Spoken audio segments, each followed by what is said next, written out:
Hi everyone, hope you're all doing okay. This is your standing Pilates session for this week, and it's a bit of a mixture of a session. So if you have a head jog, can you grab your head jog to use for this session? However, if you don't have a head jog, you can still do this session. I'm going to be giving two different options for each exercise. So one will be with a head jog and one will be without a head jog. So grab a head jog if you have one. And just remember as we go through the exercise that go through all the exercises that I teach lots of different people who come to my classes. So there will be some different levels to each exercise, and as long as nothing feels painful and you're able to breathe and keep good technique, then by all means have a go at some of the harder options, but you don't have to. So see how you're feeling, and you just making sure that you're feeling well in yourself today as well. Okay, so we're going to start on the floor, and what I'd like you to do is just set your feet so they're hip width apart. So we want toes pointing forwards, making sure that your hip bones are in line with your second toes, and then let your arms come down by your sides. So here we want to try and get the middle finger in line with the seam of the trousers, and we want to just create a bit of length up through the neck and up through the crown of the head. From here we're just going to start with a little sway forwards and back on the floor. So everyone doing the same thing. As you sway forwards, just allow the heels to lift a little if you want to, and when you come back you could lift the toes if you want to. And we're just trying to move from the ankles, keeping length up through the neck and up through the spine. Okay, those of you that don't have a head jog, I want you to continue with your sway on the floor as we are. If you have a head jog, I'd like you to stand on your head jog with the prickles up. If you want to use a wall or a chair and have it handy next to you, then that's fine. And on the head jog, we're just going to do a little bit of release through the feet. So lifting one heel at a time. So just to remind you, either standing on the floor and doing sways, or you're on top of your head jog like I am and lifting one heel at a time. And on here you just want to make sure that you're moving slowly, and if you feel any sort of bumpy or sticky points, we call those trigger points, then perhaps you kind of stop there and add a bit of pressure into the feet. And I'm using my head jog without my socks on today. It's your head jog, so if you want to do it without your socks on, then you get a much better effect than having socks on, but it does feel a bit more painful. Okay, so if you're on a head jog, I'd like you to keep going. If you're on the floor, we're going to change our sway now to a circle sway. So circle sway. So now we're keeping the feet on the floor, we're working from the ankles and keeping the length up through the spine. Keep going in that direction. On the head jog, we're just going to release the feet. So working at the heel, going along towards the toes. So pressing a little bit at a time. Good. With the sways, I want you to change direction. On the head jog, we're going to change which foot we're releasing.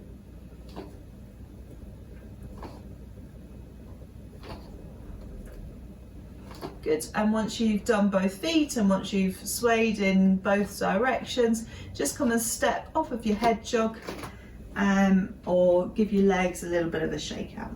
Good. We're going to go into a calf stretch here, and we're all going to do the same stretch, but it's slightly more intense if you want to use the head jog. So those of you using the head jog, you're going to have your heel on the floor and your toes on the head jog. For both versions, I want you to step the other foot forwards. With a head jog, you're going to feel the stretch in your calf muscle straight away, but if you're on the floor, you might just have to lean forwards, and we want to make sure that that heel is down into the floor and that back leg is straight. And we're just going to hold it here. So feeling it into your calf muscle on the floor or on the head jog. And with your back foot now, with both versions, just give it a little wiggle. So you're rolling the foot in and out. Little wiggle with the back foot, just so that we're stretching across the calf muscle, different places. Good. Okay, so let's change over, do the same thing on the other side. If you're using a head jog, use a head jog if not on the floor. So we want one foot in front of the other. Make sure that you're not arching your back. So with the head jog, you might have to tuck under with your tailbone a little bit. Hold it there. And if you're on the floor, remember it's a bigger step, but we want that back leg straight and you want your heel pressed down. And then if you want to, just give a little wiggle. So just rolling the heel in and out, little wiggle. Just the back foot. Excellent. And then give your legs a little shake out. Good. Okay, we're going to stay on the floor for this exercise. I want you to find your feet hip width apart. Try and get that length up through the neck and through the crown of the head. And just give your shoulders a roll back. So we're going to lift the shoulders up towards our ears, roll them back and down. Just doing 2 more. Rolling back and down, last one. And then from here we're going to go into some arm floats. So palm facing inwards, thumb on top. And we're just lifting to shoulder height. So thinking about keeping that length up through the neck, through the crown of the head. Thinking about your knees, making sure that you're not locking your knees, pushing the knees back, but just keeping a bit of softness into them. So if this feels okay, I'd like you to now go into alternate arms. So bringing one arm forwards and one arm back. So as one arm moves in front, the other arm moves behind. And we're going to start to move the rib cage a little bit more now. So can you allow the ribs to move so that we get some rotation through the spine? So I don't know if you can see, I've got one shoulder moving forwards and the other shoulder moving behind. But it's quite important to try and do this without leaning forwards. So we've still got that piece of string pulling us up towards the ceiling. And we're doing it by keeping the head still as well. Okay, so just doing one more on each side. Good. And then taking your feet a little bit wider now, bring your hands into the sacrum of the spine, so making sure that we're in a neutral position. We want to feel the sacrum is flat rather than sticking outwards, and a little bit of connection into the abdominals. Can you go into a hip hinge here? So pushing the hips back, coming up to stand. So pushing the hips back, not worrying about how far you're moving, but thinking about just pushing behind you. And we're trying to keep a nice straight line with the spine here. It's almost as if you've got a broomstick in line with the back of your body. So including the neck, keeping the chin tucked in.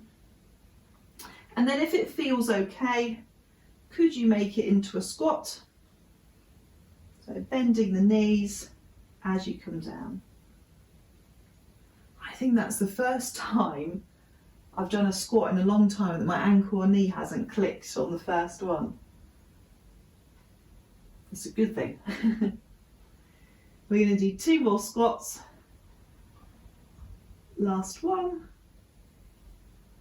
Lovely. And give your legs a shake out again. Brilliant. If you've got a head jog, can you bend your knees and turn it over and have it so that it rocks forwards and backwards? Okay, so those of you that don't have a head jog, I want you to stay on the floor. You're going to have your feet hip width apart. If you've got a head jog, I'd like you to stand on top of your head jog. Remember, it should be so it rocks forwards and backwards, and you're just going to try and get it level now. And making sure that you're not locking the knees out, you've got a bit of softness into the knees. Can we go back to those arm floats again? So arm floats again. Same thing if you're on the floor. We're thinking about the length through the neck, through the crown of the head. If you're on a head jog, you've just got the extra challenge of trying to keep your balance at the same time. So keeping the head jog level. What about if we were to go into those alternate arms, so bringing one forwards and one back? You might be able to move the shoulders. Remember, it's more challenging on the head jog because you've got to also keep the head jog steady as well. Now, if you're on the head jog, you might feel that this is enough already, enough of a challenge to keep your balance. I'm going to add on one more option, mainly for the people on the floor, standing on the floor, but if you want to do it as well, you can do it. It's going to be harder for your balance. So we're going to add in turning our heads towards the side of the room, and we're just going to stay on one side for now. So turning just to one side. If you're on the floor, this is more of a mobility exercise, so we're getting movement through the spine. If you're on your head jog, it's still mobility, but you've also got to work on your balance as well. Okay, can you do one more? Remember to stand tall as you turn. Good. And then I want you to try it on the other side now. So remember, you don't have to. If you want to keep it a little bit easier on your head jog, then keep looking forwards. You want to look at a fixed point. Otherwise, the challenge is to turn. Can you open the arms? Allow your hips to move if they need to. Make sure you're still standing tall. We're going to do two more here. Good, last one. Excellent. Let your arms come down by your sides. If you're on a head jog, I want you to stay on your head jog. If you're on the floor, can you bring your feet a little bit wider so that they are shoulder width apart? I want you to go into your hip hinge or your squat again if you can squat. So sending the hips back, bending the knees a little into your squat, and then come up to stand. Good, same again into your squat.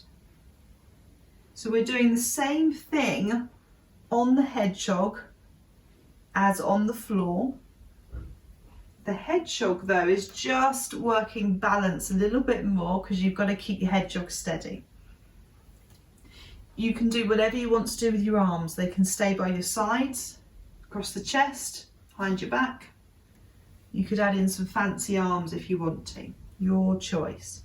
Can you keep your head jog level? If you're on the floor, making sure that you're pushing your hips back as much as you can. Okay, we're going to do two more squats. Last one. Good, and then coming off of your head jog and everyone giving legs a little bit of a shake out. Good.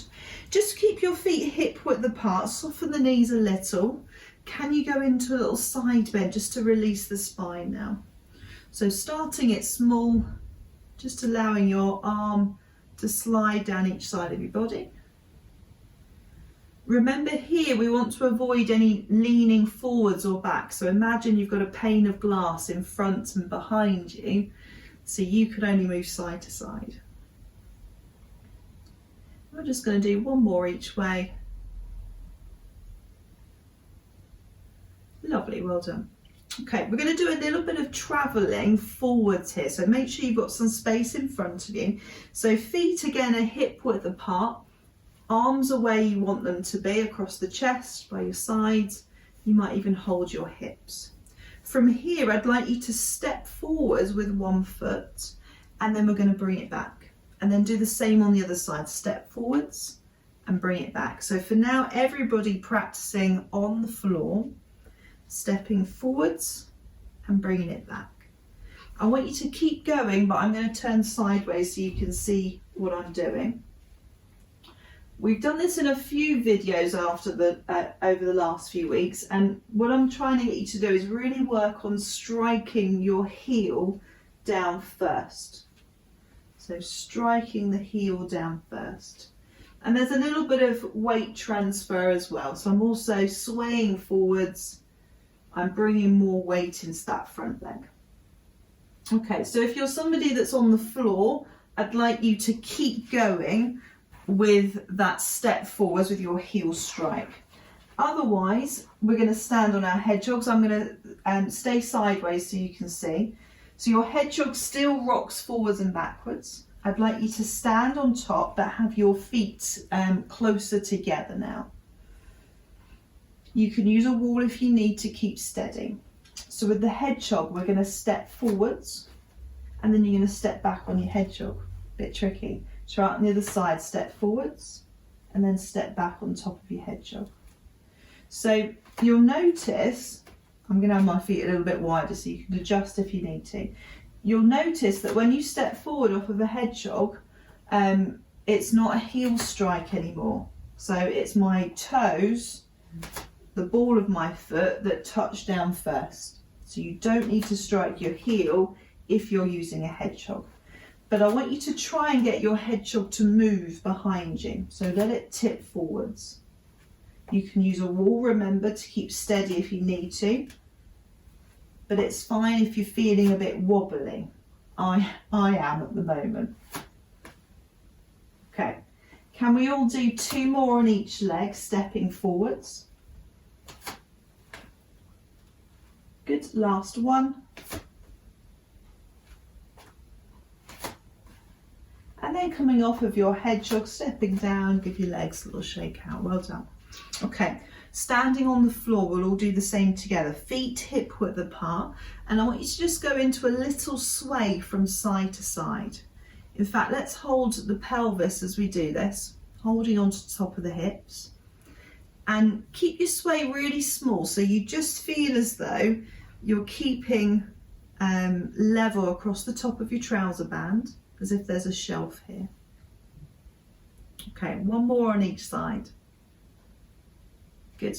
From here, coming back to the centre, make sure you've got that length up through the spine. I want you to try and peel one heel off the floor, so you come up onto your big toe. Can you lift that foot? And then bring it down again. So let's try it on the other side. So heel lift onto the big toe. Can you lift your foot? And then bring it down again.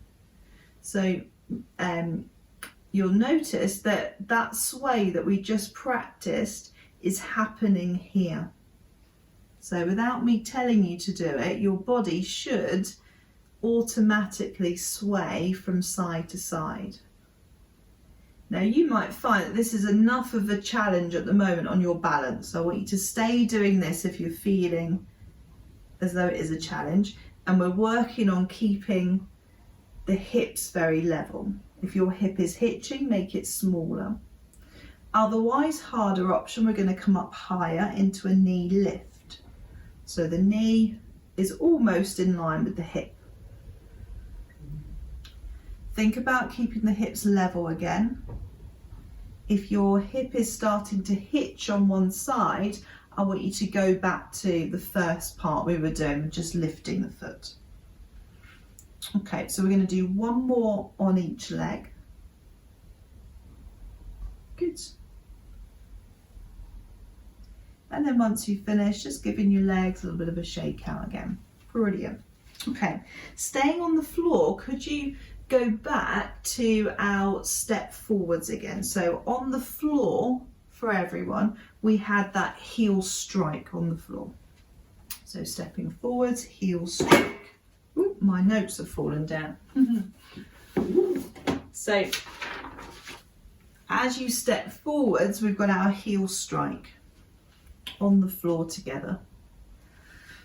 Now this time we're also going to step behind. Make sure you've got some space. So stepping forwards and stepping behind, and we'll just do it all on one leg for now. So can you do it on your right leg for now? So you're mirroring me. So stepping forwards and stepping behind. Good. If you're on the floor, can you stay with this for now? You could make it a bit harder just for the next few minutes by closing your eyes if you really want to. If you're on the hedgehog, I'd like you to, we're going to have a go on the hedgehog. So both feet on, just with your right leg, you're going to step forwards. Remember, it might be the toes that come down, and then come back on the hedgehog. Can you step behind? Yeah, so we come onto the hedgehog, step forwards, and then onto the hedgehog, step behind. You could use the wall if you need to keep steady. Allow the hedgehog to move. I want it to tip forwards and backwards. Good. So just one leg is moving.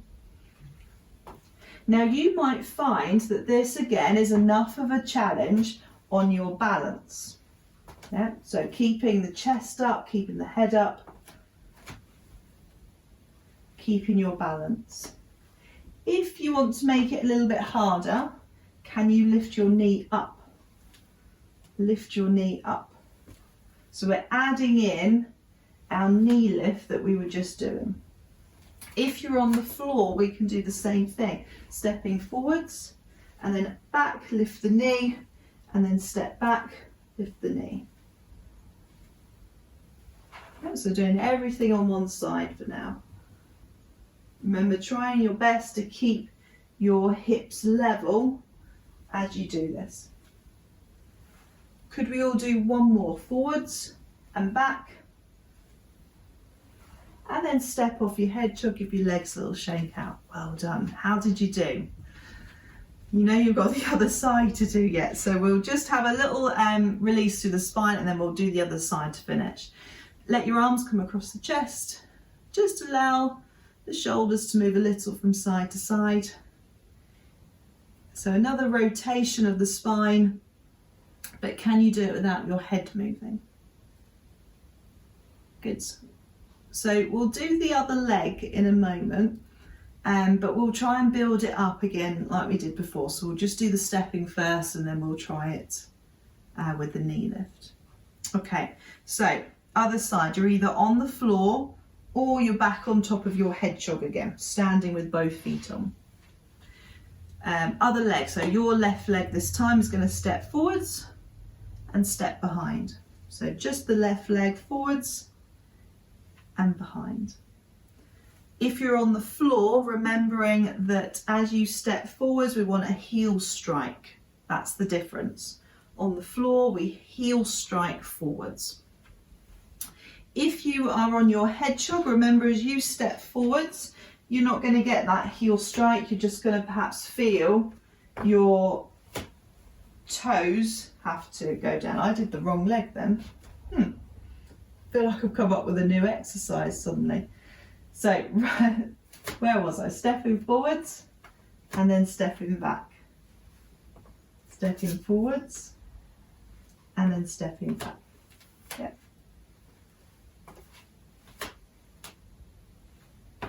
Remember, you can use a wall if you need to keep yourself steady.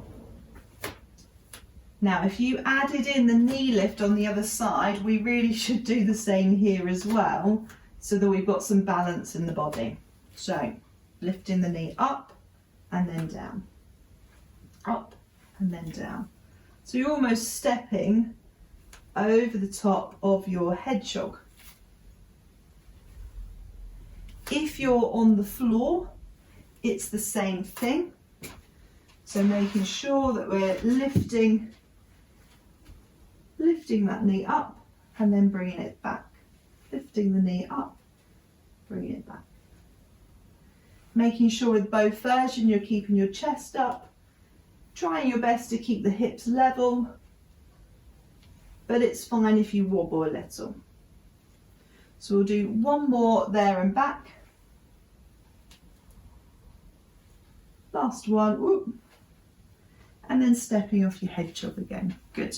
Let's have a little release to finish. So bring your feet a bit wider than hip width apart and just rotating, letting the arms go around your body. You can let your arms hit into your body just gently. So really loose and playful. You could make it a little bit bigger if you want to by adding in a heel lift, but you don't have to. So a couple more on each side. Lovely. And then bringing the feet back in a little, take a breath in to lift the arms and then out as you come down. Good. Last one, breath in as you lift and then out as you come down. Excellent. Well done everyone. Great work as always, and I will see you again in another video. Bye.